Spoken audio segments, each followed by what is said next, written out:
In a world that is just constantly screaming for our attention online, there's this really fascinating group of people who are choosing silence. So today, let's turn down the volume a bit and try to understand the silent watchers of social media.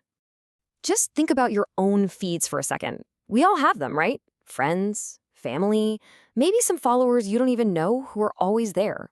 They're watching your stories, they're seeing your posts, but they never, and I mean never, post anything themselves. Who are these people? And what's with the radio silence? Now, your first thought might be, oh, they're just not into it, or maybe they're just, bad at social media. But what if I told you it's often the complete opposite? It's actually a very conscious, very deliberate decision. It's an active choice in a world that is just relentlessly loud.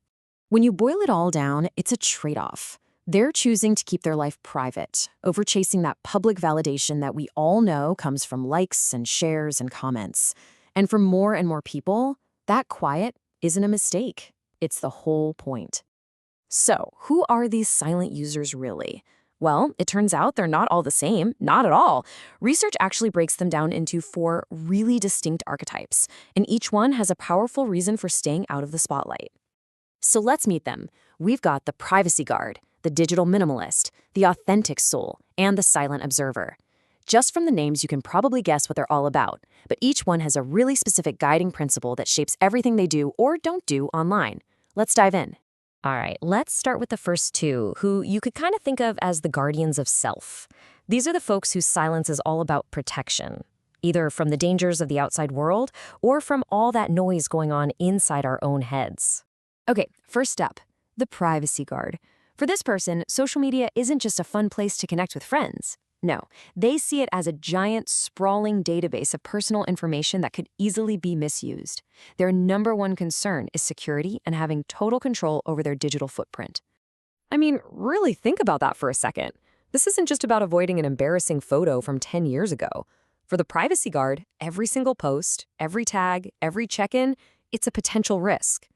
Their core belief is simple. Digital exposure is exposure to danger, period. And then you've got the digital minimalist. Now, this person isn't necessarily afraid of social media, but they are deeply, deeply concerned with what it's doing to their focus and their mental peace. They are on a mission to declutter their digital life. And the way they think about it is so perfect. They see social media feeds as mental junk food. It's like just as you'd avoid eating fast food every day for a healthier body, the digital minimalist avoids that endless, mindless scroll to get a healthier, less cluttered mind. So, when you put them side by side, the difference is super clear. The privacy guard is looking outward. They're building a fortress to protect themselves from external threats. The digital minimalist, they're looking inward, trying to create a quiet sanctuary away from all that internal noise and distraction. Okay, our next pair is a little different. Let's call them the observers of life. Their silence isn't really about fear or about clutter. It's about something deeper, their fundamental relationship with performance and just being real. First, meet the authentic soul. This person has a really strong inner compass. Their sense of self-worth just isn't tied to online engagement. They don't need 1,000 likes to feel good about themselves because that validation, it comes from within. And I love this phrase, radical self-acceptance. It's so powerful. It means they've actually done the work to be comfortable with who they are without needing a crowd online to clap for them. They basically just opted out of the whole performance economy.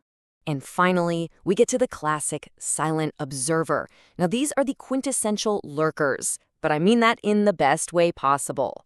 They are genuinely curious. They find real value in just watching and learning and keeping up with people from a distance. They're basically the audience in the grand theater of social media. They love the show, they enjoy watching it all unfold, but they feel absolutely zero pressure to jump up on stage themselves. For the silent observer, participation just isn't the point.